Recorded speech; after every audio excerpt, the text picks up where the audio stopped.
भारत की जब-जब चर्चा होती है तो दिल्ली की एयर क्वालिटी के बर्बाद होने की चर्चा होती है। कहा जाता है कि इतनी पुअर एयर क्वालिटी, ये दिल्ली का इंडिया गेट जिसको आप देख रहे हैं, आप उस पर फॉग की वजह से, स्मॉग की वजह से हुआ ये नज़ारा देख सकते हैं। दिल्ली में पॉल्यूशन की इस तरह की तस्वीरें बड़ी कॉमन हैं। मीडिया में इस तरह की हेडलाइन्स बड़ी कॉमन हैं और इन हेडलाइन्स को देखकर आप अंदाज़ा लगा सकते हैं कि ये जो पॉल्यूशन है, ये दिल्ली ही नहीं, पूरे देश के पॉल्यूशन से निपटना पूरे देश की ज़रूरत है। क्यों ज़रूरत है साहब? दिल्ली वालों की दिक्कत है, हमारी थोड़ी है। जब आप इस तरह की खबरें देखते हैं कि भारत की एक ही कैपिटल होगी डेफ़िनिटली और वो कैपिटल पूरे वर्ल्ड के अंदर इसलिए क्रिटिसाइज़ की जा रही है कि यार इन लोगों को रहना नहीं आता है। ये लोग इस तरह से रह रहे हैं कि पॉल्यूशन इनसे हैंडल नहीं हो रहा है। ये जो तस्वीरें आप देख रहे हैं, इन तस्वीरों का आप अंदाज़ा लगाइए कि ये अरावली हिल्स जो आज पॉल्यूशन को रोकने में काम आ रही हैं, उन्हें खत्म होने पर अगर रियलाइज़ किया जाए तो पॉल्यूशन का स्तर सोचिए क्या होगा। मैं ये लाइन क्यों बोल रहा हूँ? क्योंकि जब आप इन्हें देखते हैं तो यहाँ की हरियाली देखते हैं।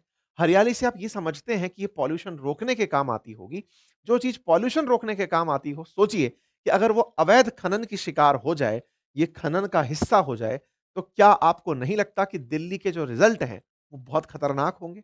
ना केवल पॉल्यूशन, आज हम समझेंगे इस सेशन में कौन से ऐसे परिणाम घातक परिणाम होंगे अगर अरावली खत्म हो गया। आपके दिमाग में प्रश्न आएगा, समझ ही नहीं आ रहा है अरावली खत्म हो गया, अरावली खत्म हो गया, ये बोल क्यों रहे हो? बोल इसलिए रहे हैं क्योंकि हाल ही में सरकार के द्वारा अरावली की एक परिभाषा दी गई है और उस अरावली की परिभाषा ने इस समय देश में एक विवाद छेड़ दिया है। Road to hell is paved with good intention, Congress इस तरह से सरकार से सवाल कर रही है।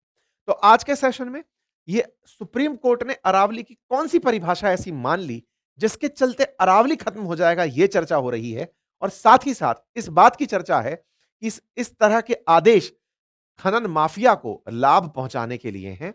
निर्माण में लगे हुए जो कंस्ट्रक्शन में लगे हुए बड़े-बड़े हाउसेज हैं, उनको लाभ पहुंचाने के लिए हैं। तो आइए पूरा विस्तार से चर्चा करते हैं। फिलहाल के लिए भारत का एक मैप देख लीजिए।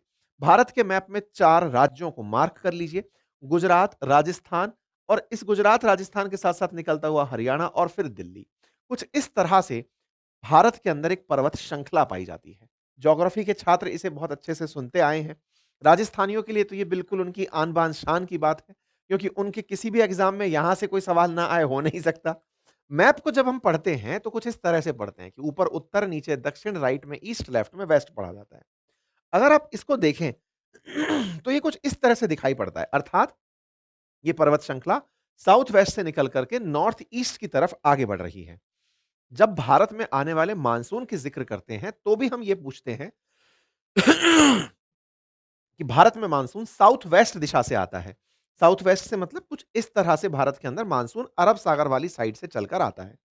तो साउथ वेस्ट मानसून से जो भी ह्यूमिड वायु निकल कर आई है जिसकी वजह से बारिश होगी, उसकी दिशा और इसकी दिशा साउथ वेस्ट से नॉर्थ ईस्ट दोनों एक साथ पैरेलल होने के कारण हम राजस्थानी अक्सर ये कहते हैं कि राजस्थान में अगर ये पर्वत यूं रहा होता तो ये इतनी बारिश किया होता कि राजस्थान केरला से भी ज्यादा ग्रीन होता।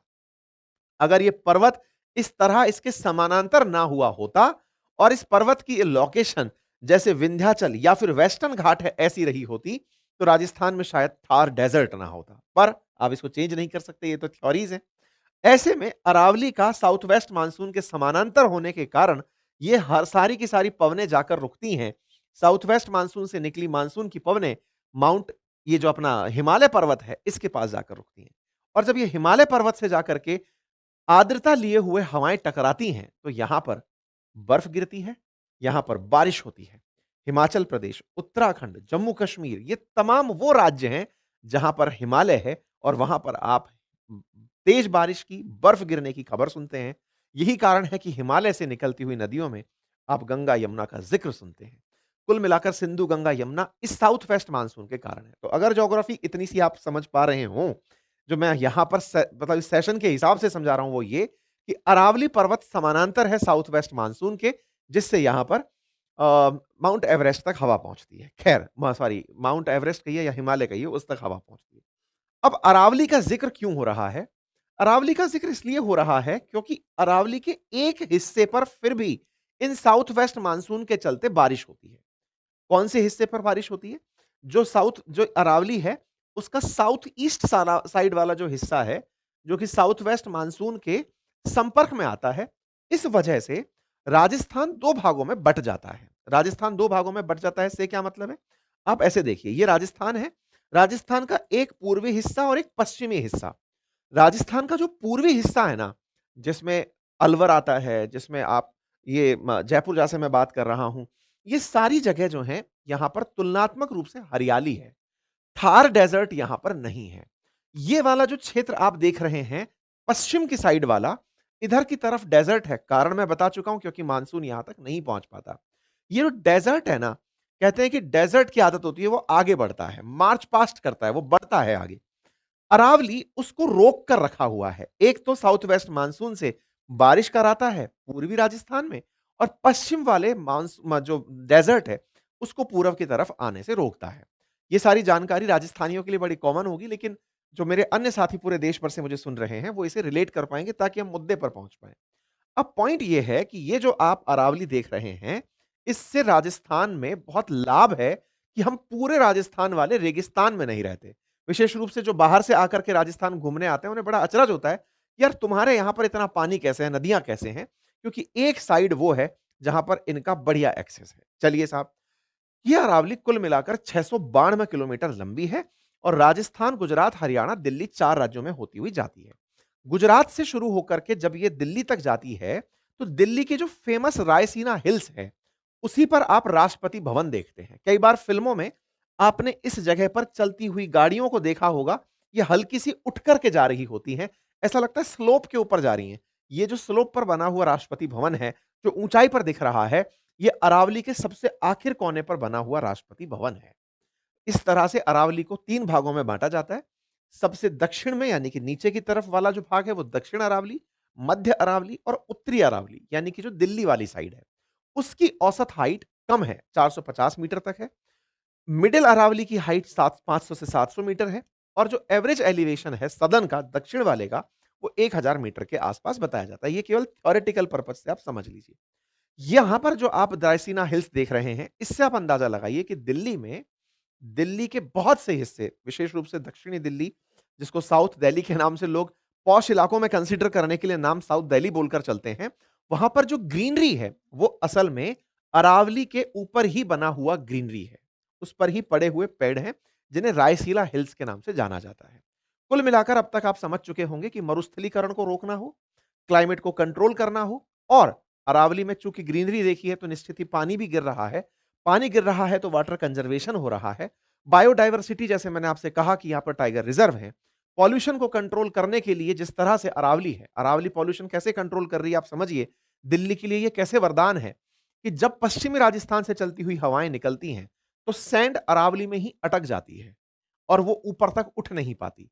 वहीं दूसरी तरफ पार्टिकुलेट मटेरियल जो पीएम 2.5 है, वो अरावली के जो पेड़-पौधे हैं, वो उसे सोखते हैं, रोकते हैं, अपने ऊपर बिठा लेते हैं।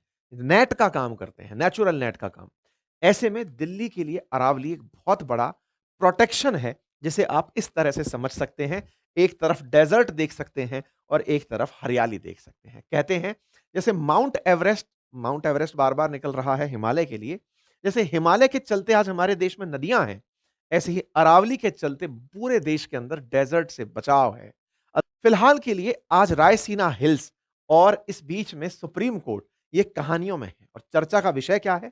हम इतनी सारी भूमिका क्यों बनाएँ? इतनी देर तक भूमिका क्यों बनाएँ? क्योंकि अब अरावली किसे कहा जाएगा, ये विवाद का विषय है। बोले क्यों? हाल ही में सरकार के द्वारा सुप्रीम कोर्ट के सामने एक एफिडेविट प्रस्तुत किया गया है। इंडियन एक्सप्रेस की छपी खबर के अनुसार अरावली जमीन से 100 मीटर ऊपर की ऊंचाई वाले जो पहाड़ हैं, आसपास की जमीन से 100 मीटर ऊंचाई की हाइट वाले जो पहाड़ हैं, उन्हें ही अरावली कहा जाएगा।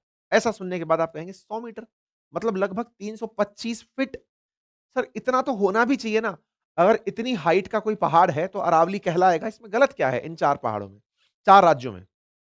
बिल्कुल सही सोच रहे हैं आप। अगर ऐसा है तो सर इसका मतलब तो अरावली की परिभाषा बहुत व्यापक हो गई। नहीं, व्यापक नहीं हुई, इसका अंदाजा आप इससे लगाइए कि अरावली की अगर पूरे चारों राज्य में 10,000 अगर चोटियाँ हैं, तो उन 10,000 चोटियों में से केवल 1,000 चोटियाँ ऐसी हैं, जो ये 10 मीटर का ये 100 मीटर का क्लॉज़ पार कर पाती हैं। अर्थात ये 100 मीटर की जो हाइट बताई है, ये एग्ज़ैक्ट फिगर कहूँ तो 8.7% ऐसी हिल्स हैं अरावली की, जो अरावली के 100 मीटर औसत हाइट से ऊँची हैं।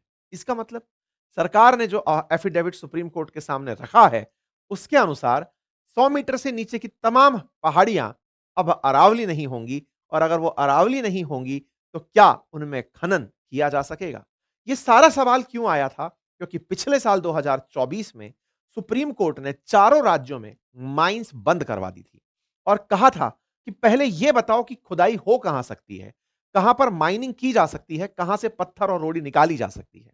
सरकार ने बकायदा इसके लिए कमेटी बनाई थी। उस कमेटी ने सुप्रीम कोर्ट को कहा कि 100 मीटर से ऊपर ऊंची पहाड़ियों को हम पहाड़ी अरावली मानेंगे, उसके अलावा कोई लॉजिक नहीं है। अर्थात अब अरावली की जो छोटी-मोटी पहाड़ियां, यानी कि अगर 10,000 कुल पहाड़ियां हैं, तो 9,000 पहाड़ियों को खत्म किया जा सकता है। और अगर उन्हें खत्म कर दिया गया, तो विचार करिए कि मुनाफा किसकी जेब में गया और जान किसकी गई। यही कारण है कि सवाल बनता है कि क्या खनन माफिया ने कोई लॉबिंग की है क्या? क्या अपनी बातें मनवाने के लिए किसी सरकारी अधिकारी को करप्ट किया है क्या? जिसने सरकार को ही कन्विंस कर दिया, क्योंकि सरकार चल किनसे रही है? अधिकारियों के साथ में। अधिकारियों ने क्या ऐसी प्रस्तुति उनके सामने दे दी कि सरकार को लगा हाँ, ये जो बात बोल रहे हैं ये सही है। 100 मीटर हाइट तो यार बहुत नॉर्मल होती होगी, यानी 350 फीट अगर आप एक घर की औसत हाइट लेते हैं तो 12-13 फीट की हाइट छत की बनती है।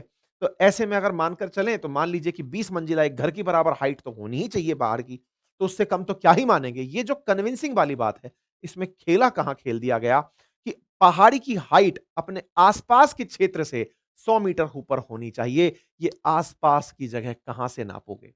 मैं इसको क्यों बोल रहा हूं? क्योंकि रेलवे जब हाइट नापता है, तो वो समुद्र तल से नापता है, क्योंकि पूरी दुनिया का जो समुद्र तल है, वो एक समान होता है। आपको पता होना चाहिए, समुद्रों की सबसे बड़ी खासियत ये होती है कि उनका वाटर लेवल एक जैसा होता है। इसी वजह से पूरी दुनिया में माध्य समुद्र तल से ऊंचाई नापी जाती है।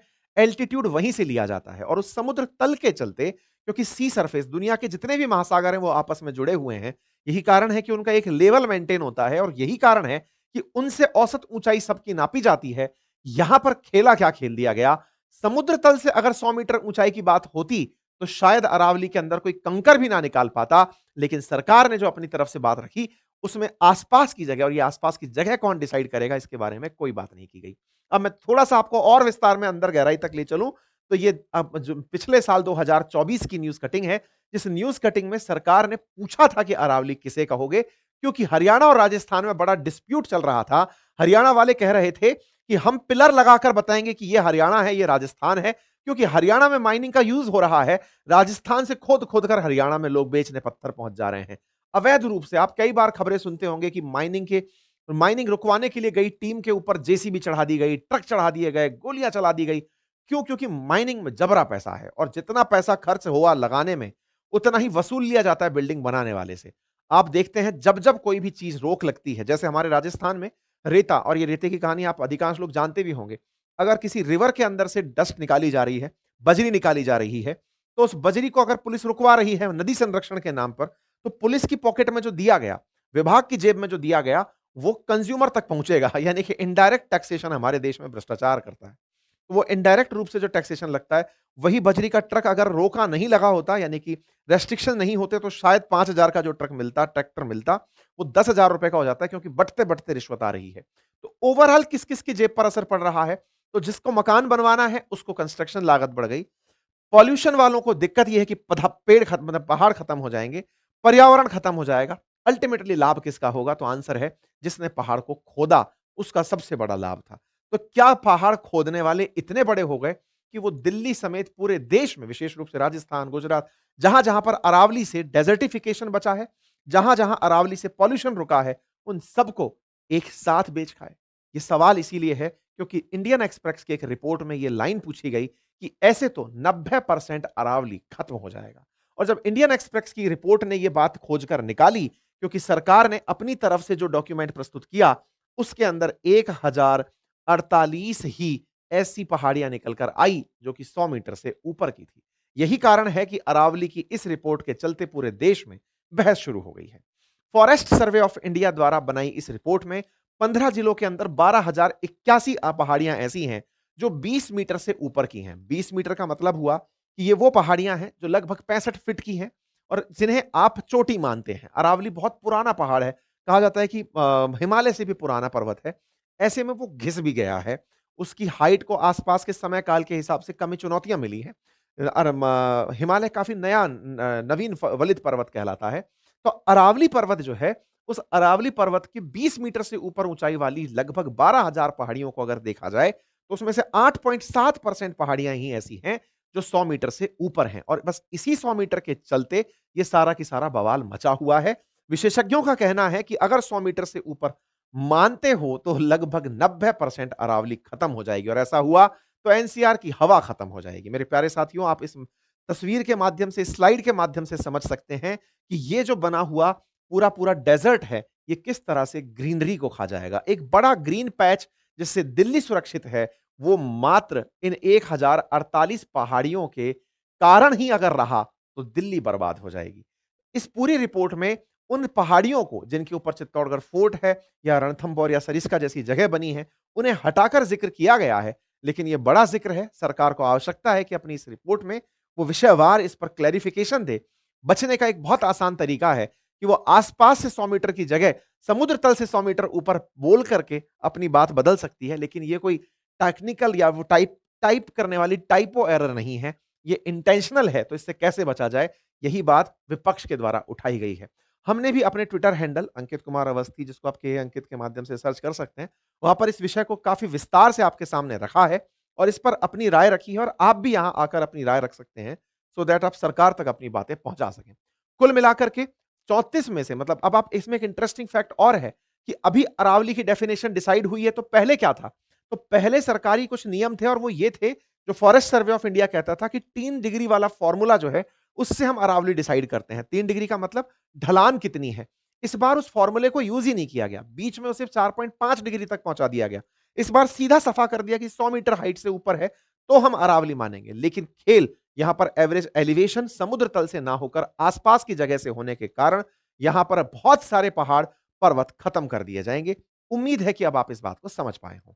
अगर ऐसा है तो ये भी जान लीजिए कि ये किसकी करामात है, तो geological survey of India, central empowered committee, जिन्होंने ये रिपोर्ट तैयार करके सरकार को दी है। सुप्रीम कोर्ट के सामने अब परिभाषा है, क्योंकि सुप्रीम कोर्ट तय करेगी कि अरावली में अगर खनन रुकवाना है, अरावली की वजह से हो रहा पॉल्यूशन में जो कंट्रोल है, उसे खत्म करना है, तो सुप्रीम कोर्ट इसे कैसे लेती है, ये देखने का विषय होगा। उम्मीद है आपको पूरा विषय समझ में आया होगा और अगर ऐसा है, तो आपकी क्या राय है? आपकी नज़र में कौन ज़िम्मेदार है? ज़रूर हमें कमेंट बॉक्स में बताइए